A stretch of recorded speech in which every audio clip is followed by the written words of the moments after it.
To the Hannycast for Monday, May the 5th, Cinco de Mayo. I'm Charles Henniger, along with former Tiger coach Dan Canterbury, and we are brought to you by Marucci. From a backyard shed to the top of the game, Marucci is more than just a baseball bat company. It's a legacy built on passion and precision with 2 decades of crafting the finest wood, metal, and leather in the sport. They're here to help you run the game.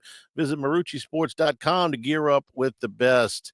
Dan, LSU drops 2 out of 3 to Texas A&M in College Station. We talked about it last week. This was going to be a tough series for LSU, even though A&M was coming off of being swept at Texas. But all 3 of those games were by 1 run, and all 3 of these games were very close. And A&M in a little bit of a, I don't want to call it desperate spot, but certainly a sense of urgency, given that they came in at 8-13 in conference play, and they got to win a certain amount of games. I would say at least 13 going to Hoover to be in the NCAA tournament, and then maybe a game or 2 there. So they needed these games. LSU needs them too. They're trying to get a top 8 national seed. But I thought that the greater sense of urgency lie with Texas A&M this past weekend. I agree with you, and I think that's a great way to put it. Is sense of urgency. It's that time of year, and when you say like last week, Texas A&M lost all 3 games by 1 run, and then the close games this week. Welcome to the SEC. I mean, that's just the way it is every weekend. Every weekend is, a war. You're battling, and at the end of the year, people have a lot to play for. And I think Texas A&M and their fans really stepped it up this weekend, and that made it very difficult for the Tigers. And I know people get tired of hearing that. This is the SEC, and it's a tough conference in baseball and all that. And it sounds cliche, but let me put some context to it for what we're looking at, and we'll kind of do big picture first and work backwards a little bit. LSU's got a top 8 RPI. Okay, that means that if they went straight on a RPI, which they don't, that LSU would be a top 8 national seed if the selections were today. Georgia is the number 1 RPI team in the country, and they are 15-9 in the SEC, which is exactly LSU's record. They have been swept twice on the road. Now, they're the number 1 team in the country. The number 2 team in the country is Texas, who LSU has already played in a 3-game set. LSU took game 1. Texas dominated game 1. Texas dominated game 3, and game 2 was a little bit of a toss-up, and the Longhorns won. After that sweep of Texas A&M, they were swept on the road this past weekend.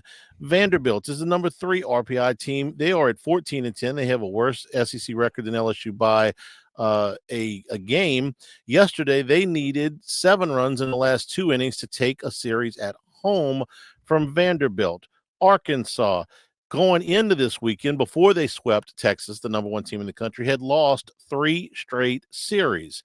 And Tennessee, who's a defending national champion and who LSU saw last weekend, lost this weekend to Auburn. And I thought that Tony Vitello if it was his call, made a pretty big mistake with the weather on Friday night. They have lost 4 out of 5 series, Dan, and they're still a top 14 RPI in the country. So I think we have this bad habit, and sometimes I'll fall into it as well, in thinking that, LSU's got this problem, they've got this offensive problem, or they've got this pitching problem, or whatever, that everybody else is immune to this stuff. And if there's a perfect team out there, I haven't seen them, because I just named you the top teams in the country. Auburn is number 4 in the country. They swept LSU. They're 2 games behind them in the standings. Everybody, nobody goes, and runs over this league like an 18-wheel truck. It doesn't happen that way. Just doesn't happen. You didn't even mention Ole Miss, who's been playing well as well. So it's just up and down the league, Ole Miss is another good example. They went to Oklahoma this weekend, and Hunter Elliott pitched one of his best games of the year. But you know what? He was pitching against Kyson Witherspoon, and they lost. I want to say it was 2-0, might have been 3-2, but it was a pitcher's duel, and they lost to the team that was at home. If the game would have been in Oxford, Ole Miss might have won. The margin is very small. That's the bad news. The good news is I think LSU is still in position to be a top 8 national seed. I think they got to win 4 more games in the next 6, but they ain't going to see anybody in a regional that's as good as those 6 teams that I just mentioned, of which LSU has played most of them. And I don't know that they're going to see anybody better in a super regional if they get that far. Now, Omaha's a different thing, but man, this gauntlet that they run you through in this league makes you very, very seasoned and very, very hardened once you get to the postseason. Yeah, you become very, very resilient, Charlie, and I think this team is learning how to do that. I will say this: you mentioned about I don't think there's any regional is going to have a tougher team than when you bring in, or especially a super region when you bring in an SEC team. Let me tell you something: the hardest tournament in the nation is the SEC tournament. I Yeah, think the teams there is just unbelievable, and and it, so it prepares you. It's like running with ankle weights on back in the day. It's like you got this baggage going all year, and when you get to the postseason and you play somebody outside the conference, wow, the shackles come off and you can play free. The only problem is if you get to Omaha, usually you have four other teams from the SEC there. yeah, the SEC tournament, which I don't think is going to be crucial for any of the teams we just mentioned, but they've changed the format this year because now there's 16 teams in the league, so it is a single elimination tournament all the way through, which I got to tell you, I love because the SEC tournament in its prior years, and look, LSU's won a number of these things, so I'm not talking about it from LSU's perspective, but to ask you to go and play, 5 games in 6 days or 4 games in 5 days or something like that is just not something that anybody has got enough staff to really do. I mean, somebody's got to come out of it, but you're asking guys that haven't pitched maybe in league play but 2 or 3 innings all year to come in and pitch in league play, and that's just not realistic. So the SEC tournament is kind of an anomaly. Now, the new format, you get in the top four, you can win this thing playing 3 games. I'm all for that. I wasn't a big fan of the old double elimination. It was single, double, and single, and you needed an abacus to figure out the bracket sometimes when you used to switch teams on the weekend. I like the new format because it doesn't force you to do things that you would never do in the regular season. And LSU, look, I think the league is so strong, and you've got still the top 5 teams in the RPI, 6 of the top 8, and 8 of the top 14, and 9 of the top 15. Ole Miss is 17. Oklahoma's 22. You've got all of these teams. I'll tell you who I feel sorry for, Dan. It's and LSU's been in this situation before. You're the number 1 seed on your side. You're a national seed, and on the other side, there's an SEC team in the 2 hole, and they end up winning that regional out of the 2 hole, and they come to Alec Box for a super regional. And the last thing I want to see is a team from the Southeastern Conference. If I'm LSU, they did that in 23. They beat Kentucky. They did it in 17. They beat Mississippi State. But by and large, I'd rather see somebody else, somebody that maybe hasn't been through quite as of a gauntlet of a schedule as the SEC teams. Yeah, I agree with you on that. You don't want to see that, but the other one thing you didn't mention about the SEC tournament in the previous formats is when you get through with the SEC schedule, you should be rewarded, especially if you're top four. Take a deep breath, get some time to relax, because you got to play the regional and what really counts, and then a super regional, then in Omaha after that, which is why you play the whole season. So to reward those teams that really don't need to play to improve their standing.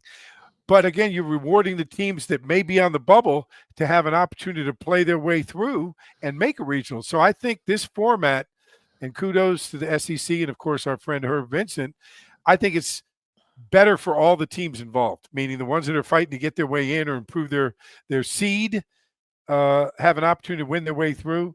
But the ones that have already established themselves and are going to be national seeds, top four, they get a chance to rest, play at best a 3-game series, and get home and get ready for a regional. And I Yeah. think it works for everybody. So again, LSU with 6 games left in the SEC in the regular season, you're going up against a team in Arkansas who's coming off with a big sweep against Texas. If you can get that series at home, and I like LSU in this series for a couple of reasons. Number one, because Arkansas is coming off of an emotional, and they handled Texas. They really did a good job, but that was at home at Baum Stadium, and now you're going to come to Baton Rouge for a team that feels like maybe they let one slip away on Sunday. Also, school's about to be out.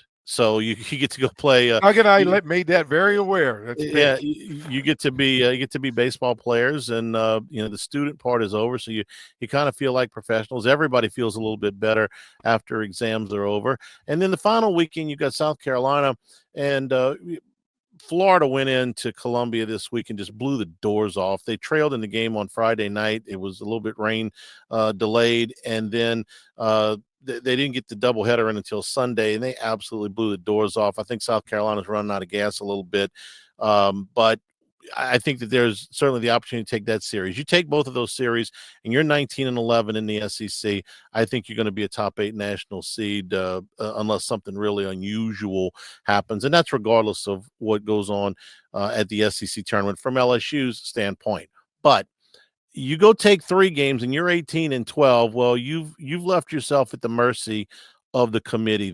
Then you're going to start to look maybe a little bit at that non-conference schedule, and there's not a lot there for LSU. There's a win against Dallas Baptist, but not a lot else. So you've got, in my opinion, you've got your fate in your own hands here if you're LSU, and you've got, I think, a favorable schedule. That may sound crazy with Arkansas coming in, but you got to play somebody, and you've already played Missouri, so you got that out of the way.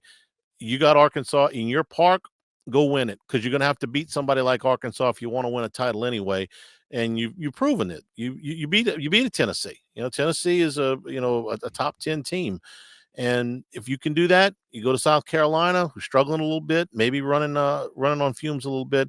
Your fate is in your own hands. We're brought to you by Bayou Apparel. If you're looking for anything LSU, go to everythinglsu.com. Made by locals for locals, and it ships from Baton Rouge. Whether you've got an established brand or one that's new, Bayou Apparel can help you create eye-catching designs that fits your company's message. They do logos, event T-shirts, and promotional items for your business. Call 225-928-9090 or go to the website at everythinglsu.com. So we did this kind of backwards. We'll talk about the baseball from this past weekend. Cano, as an overview of this thing, I thought this played out a lot like a regional or super regional atmosphere. It played because the park was full, because one of these teams was really desperate. You got to win. It felt like everything was a must win. And there were no big leads in this. Nobody ever led by 3 runs. So it felt like, use a skip one, pitch by pitch. World Series baseball. Every pitch felt like the game was hanging in the balance, because it was. And I think that's an excellent prep for the postseason, even more so than if you'd blown them out in one game and they'd blown you out in one game. I think you're right on that, Charlie. And again, it goes to show you that people have to understand how important it is not only to get the regional at home, but to get the super regional at home, because A&M won because they were at home. I mean, it's just very obvious to me that that's a big advantage in those tight ball games. The adrenaline, the fans, the familiarity, you're sleeping in your own bed. I mean, there's a lot of things that go into play, which can make the difference in 1 run, 2 runs over the whole weekend. And I tell you what, kudos to A&M. They played their butts off, but the rain out helped A&M, in my opinion, and playing the doubleheader on Saturday, because it changed the whole way LSU can win with their pitching staff, because it basically took a pitcher out of the game. All right, well, let's talk about that, because I thought that it might actually play to LSU's advantage, because I don't think that Kason Evans was available on Friday night because he had pitched on Sunday, but he was available on Saturday. They didn't use him, so he started on Sunday. But I thought they would have both those guys available on Saturday, and maybe they did, because when Cade Anderson, who, by the way, has just been fantastic, 12 strikeouts in 6 innings. He only gives up the 1 run. It's 1 base runner per inning. He appears to be getting stronger, as is Anthony Ianson. We'll get to him in a second. But Zach Cowan is probably who I would have gone to anyway. And this is really the first time. I know he gave up a couple of runs against Tennessee, but that was a different situation. I thought really this was the first time that he got hit in his time at LSU. Yeah, like I said to you off the air when we're coming on, it's the first time he became human. I mean, it's going to happen. Unfortunately, it happened this weekend. But, yeah, he's a guy that the more they get scouting reports, the more video, the harder it is for him to pitch because he doesn't have the overpowering stuff. And coaches can sit down and come up with an offensive plan on how to take advantage of him. And if he's not at the top of his game, it's a very, very difficult matchup. He's got to do some things that are a little bit different than what he normally does if they've got a plan to offset his strengths. Is it because they've seen the changeup? Yeah, they can either sit on the changeup, spin on the changeup. They can work all week to read the changeup.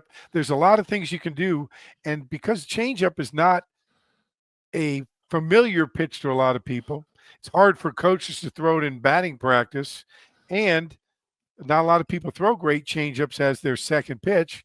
It's a little more difficult to hit, but given time to prepare, I'm sure that somewhere in the United States of America, but especially in the state of Texas, A&M found somebody that could throw a changeup for batting practice. Well, they hit him. They hit him pretty good in the Saturday game. I didn't think as much. The I thought he got a little bit of bad luck on the first batter in the Sunday game, but they hit him on Saturday. Johnson and Yeski recognized that they got him out of the game quick. He only faced 4 batters. And the good news, if you want to look at it behind that, is that Maverick Rizzi came in and I thought probably had his best outing in SEC play. He faced 5 batters and he struck out 4 of them. And I used to think this about Florida, Cano, at times under Sully, that it's like how many guys do you have come out of the bullpen that throw 98 miles an hour? If I'm A&M and here comes Rizzi at 6'9", throwing 98 miles an hour, and I'm like, this guy's not one of your top guys out of the pen. No, he's not, but he can be, and that's one of the reasons I'm confident about this team. Heading into the postseason is, man, that's how Rizzi's capable of pitching. We'll talk about Shores in a minute. I know these guys are capable of hitting better than they are. If they put this thing together, I think they're going to be really formidable. But Rizzi, you watched him pitch all year. I thought this was his best outing. Definitely his best outing. Hopefully, it's a trend that he continues to have good outings. Bottom line is he's got to pitch with his fastball as 80% pitch and just try to pound it in there and throw a curveball or slider as off-speed pitch a little bit just to show it to him and maybe with 2 strikes. But he's got a lot of potential. We need somebody like him to come out. And for one time through the order, he may be a guy that really carries us in some innings in the postseason. It looks a little bit like at times he's got that arm side run, and it busts in on the right-handers. He's got a little bit of that if he's locating on the inside part, man, he's really, really tough. And I just wonder if that's obviously the velocity's there, but also the fact that picking the ball up out of his hand, he's 6'9". I mean, he's a lot closer to the plate when the ball comes out of his hands. It's a little intimidating when you got a 6'9" guy throwing and it's coming at 99 miles an hour. That's a little scary. I would imagine for sure. With 25 years of experience, Lake Urgent Care is dedicated to providing quality care close to home. They treat minor illnesses and injuries for ages 3 months and up at 17 convenient locations in Baton Rouge, Livingston, and Ascension parishes, and in Hammond. Plus, they offer occupational health and weight loss solutions. As a seamless extension of Our Lady of the Lake, patients can access care from anywhere with the MyChart patient portal. Urgent care centers are open 7 days a week. You can walk in, check in online, or schedule a virtual care visit at lakeurgentcare.com. Anthony Ianson pitched his best game of the season on Saturday, and this is he's co-SEC Pitcher of the Week. This is one of the best performances that we have seen all year from anybody. 4 base runners, 14 strikeouts, and 9 innings. You don't see too many complete games. This is just LSU's second. But 112 pitches. Cano, when they got to the 7th inning and he's sitting there at 85 pitches, I thought, well, if he can get through, a couple more batters, that'll probably be it. But man, he gets through the 8th inning on, I think it was 8 pitches, might have been 9, and he's in there to finish out, and he is strong in the 8th and 9th inning. So you're the pitching coach, so I'll let you explain this. But here's the layman's view of this. They didn't overwork these guys at any point. They built up the arm strength. They are getting stronger as the season goes along. They're both he and Anderson are both at about 70 innings. here at the beginning of May. So you've got a reasonable workload, and they look like they are stronger now than they were a month ago. Well, the weather's better. They've been throwing. Their timing's well. They're throwing the ball well. I thought the key to the whole thing was the efficiency of Ianson in his pitch count, meaning he was ahead in the counts. He's working. He was not throwing a lot of extra pitches. Coming into this, talking to people, talking about the series, especially with the rain out, I felt that Jay Johnson and Nate Yeske made a decision that we were going to extend these guys a little more than normal because we had to, because of the doubleheader and the kind of lack of relief pitching. Meaning, if Zach Cowan came out on a Friday night and closed, and he still could come back and be real fresh on Sunday, and then you might have to get through Saturday. But I thought that for LSU to have a chance to win the weekend with that doubleheader, that Anderson had to extend past the sixth inning, and that Ianson had to do the same thing to eat up 2 or 3 innings that the bullpen would have normally eaten. And so the fact is they each went about 15, maybe 17 pitches over what they'd done the entire year. And I thought that was a good move by Jay Johnson, extended those 17 pitches, because in the end, you're really looking at 2 to 3 innings more out of your starters. Only 4 pitchers in the SEC have over 100 strikeouts right now. LSU's got 2 of them, in Ianson and Anderson. The third game is the one LSU is going to kick themselves that they let it get away. They had a 4-2 lead going to the bottom of the 8th inning. I thought that Jay Johnson managed his butt off on Sunday because he was very nervous about what Jace Laviolette, the leadoff hitter for Texas A&M and a projected top 5 pick in the draft, might do to him. Laviolette's been scuffling a little bit, but he's still capable of beating you. Well, the second time through, they get DJ Primo out of the bullpen to get 1 out, and he struck him out. Then the second time they get Cooper Williams out of the bullpen 1 time, and they struck him out. The third time they get Connor Ware out of the bullpen to go get him, his third left-hander, and he dribbles one towards third base, kind of into no man's land. That you make I know it's so frustrating, Dan, but it's baseball. He makes his pitch. He gets this great hitter, to put one 50 feet out in front of the plate, but it's in no man's land. Braswell did what he could, but he doesn't get there, and Laviolette ends up reaching, and we know how the game ended. But I thought that they did a good job against this lineup for most of the day. I thought Evans battled.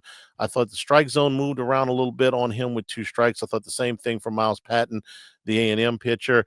And LSU, this is kind of the silver lining on the weekend, is they marched 5 relief pitchers out there that more or less did their job against A&M.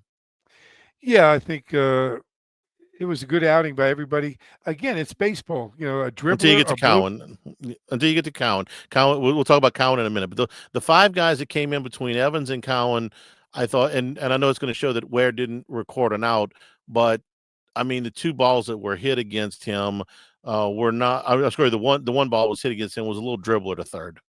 Right, but you mentioned something there, Charlie. If you look at the numbers on Saturday, the first game, pitching numbers, you had 4 walks on LSU side, 4 walks and 16 strikeouts. Okay, on the other side, you had 5 and 9. Okay, then in game 2, Ianson, of course, 1 and 14, 1 walk, 14 strikeouts. A&M side, you had 2 and 12. Okay, now all of a sudden, like you said, squeezing the zone, LSU ends up with 4 walks, but only 9 strikeouts compared to what the numbers were before, and only 2 and 8 for the A&M side. So the squeeze made a difference, and I think that it was obviously there. If I wouldn't have been watching the game, if I'd been listening to the game on the radio, I would have known that the umpire was squeezing his zone. You know how I would have known? Why? Because Bill Franquez was complaining about it. Bill complains about umpires about once every other leap year. Okay, so if Bill's upset, I know that they've missed. And what it was, Keno, I thought the zone jumped around with 2 strikes. And that, look, if you got a wide zone, that's fine. You got a tall zone. You got a Keep short. it the same. Yes, and I just, that drove me crazy. I thought they squeezed the A&M guys too. I'm not saying there was a bias. I thought it was very inconsistent umpiring, and you know me, the last thing I want to talk about is the umpires. But I thought that they squeezed the zone on the pitchers. Game one and game three. Game two, not as bad, but the first and the third game of this series. We're brought to you by Dependable Storage, 8 locations across Louisiana and one in Gulfport, Mississippi. They'll match any competitor's pricing, offering convenient online rentals and payments with free use of the moving truck for new rental move-ins. Clean, secure, and conveniently located facilities. Check out the website, dependablestorage.com, for locations, pricing, and rentals. Like Skip Bertman says, at Dependable Storage, we want your stuff. All right, I may have buried the lead all the way around here. If you were coming to this podcast to say, why isn't LSU hitting? I don't know that I got a good answer for you, but I can tell you that your eyes are not deceiving you. Dan, they score 7 runs in the weekend. That's not going to get it done. And more than that, they're not stringing together as many good at bats as you'd like to see. Some of these at bats are not as competitive as you'd like to see. And I've been watching what Jay Johnson's doing here. He's trying. It's not like he's sitting on his hands over there. For instance, I'll give you some numbers. Jake Brown against Alabama was 3 for 5. So he gets all 3 starts in the Tennessee series, and he goes 1 for 11. So against A&M, he sits in the first game. I'm sorry, he plays in the first game. He goes 0 for 4. Well, he's got to sit the last 2. Ethan Fry had a really good series against Alabama. He had 3 hits and drove in 4 runs. But then the series against Tennessee, he goes 0 for 5. Well, they put him in the second game here. He goes 4 for 8. I would, in a perfect world, I'd like to have one guy, but you're trying to move people around. Jared Jones had come into last weekend having struck out 20 times in 50 at bats. Well, he hits the 3-run homer to walk it off and win the game. I thought that might get him going, but he's only got 1 RBI in the 5 games since. Curio, last Saturday against Tennessee, had his on base streak come to an end. He's 6 for his next 6 after that, but he was 1 for 12 this weekend. Dickinson, who was 7 for 14 against Alabama that weekend, is 2 for 17 since. I was encouraged that Stephen Milam got 3 hits this weekend because he got a hit in all 3 games. That's the first time he's done that since the Texas series. But I'm not without sympathy for Jay Johnson, who's just asking for a little bit of consistency. And he has pinch hit and he has juggled a lineup. He's got Jones hitting in the 1 hole, which is crazy. You'd never do that in a normal situation, but it was just to shake things up. Didn't work, but he gave it a shot. Drop Milam in the order. When you're not going offensively, you'll do just about anything to snap out of it, Dan, but it's been a rough go. It's a rough go, and I tell you what, one of the guys that to me has been most impressive on offense because of his consistency, and I think he's the guy that in the middle of the order is going to carry the team into the postseason. And I hate to put pressure on a guy, but I think Dickinson is the key to the offense. I really do. Him not going well, not being consistent as he's been, affects the offense. I think deep down inside, they all look to him for that consistency. I mean, Jones has been there for a while. We know how Jones is. He's very streaky. When he's hot, he's hot. When he's not, he's not. But I think Dickinson and the other guy is Milam. Those 2 guys, if they're consistent and they hit every game, I think the team will kind of rally around those 2 guys. They haven't been hitting. That's kind of the problem. I don't know that I've got a strong order preference, other than I'm putting Curio back in the leadoff spot because I just figure he's going to get on base, and I want Jones hitting with people on base if at all possible. But man, if they don't hit, you can put them in any order you want, and it's not going to make a difference. Because we don't steal a lot of bases, so I don't think that's a big factor. No, they have been bunting more. An awful lot more, and they even got Pearson got the squeeze home this weekend. He had 3 hits in the first game of this series, so that's another bat. I've seen Pearson do it in the postseason. I've seen Jones, Curio. Nobody got him out for 3 months. Hernandez hits the 2-run homer on Sunday. These are the Stanfield, who had a rough weekend in the outfield, is still your leading hitter in SEC play. all of those things are why I'm optimistic about this group. I know they can do it. This would be one thing if, listen, they just don't have enough talent. They don't have a bona fide number one pitcher. Or they don't have enough guys in the lineup can hit. They got like five guys can hit and four guys that can, or they're lousy on defense, or there's no bullpen. None of that's true. Um, they've just got to put it all together, and they haven't yet. But they've done enough to be a top 8 national seed right now. It's just, can you get to the finish line and start playing your best baseball at this time of the year? Well, as a coach, what you hope is, uh, first of all, we see it as coaches the way you see it. Okay, there's so much there. As a coach, you hope, okay, maybe this is good. Everybody gets hot at one point in time. It all comes together. Sometimes it comes together too early. Maybe you're hoping, as a coach, you're saying, okay, maybe when we hit the SEC tournament or the last weekend of the season, we'll hit our stride and we'll carry that momentum through the postseason and hope it doesn't stop until the end. Historically, teams that win, especially at LSU, that's the way it goes.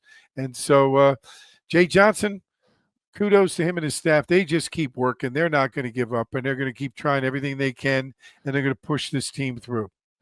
You're in there with a lot of teams that are in the same boat as you.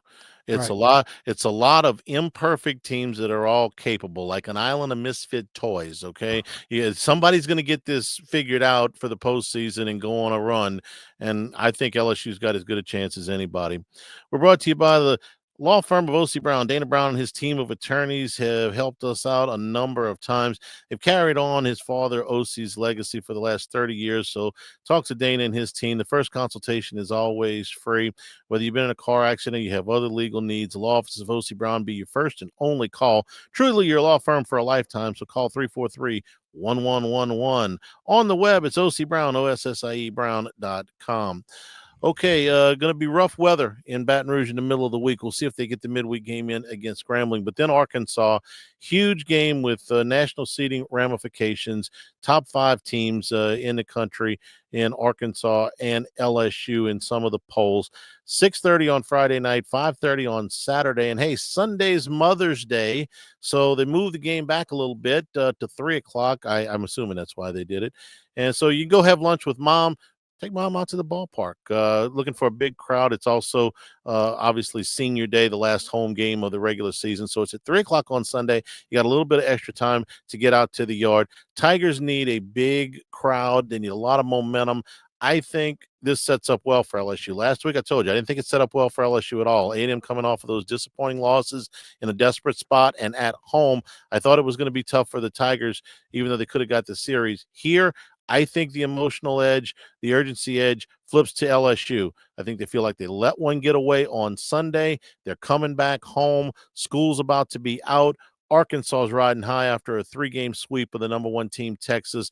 I think this sets up well for LSU in this series, but they got to take care of it. They got to execute that stuff. So we'll see. Again, 6:30, 5:30, and 3 o'clock for your 3-game set against Arkansas. For Dan Canterbury, I'm Charles Hannigrove for Monday, May the 5th, Cinco de Mayo edition of the Hannycast.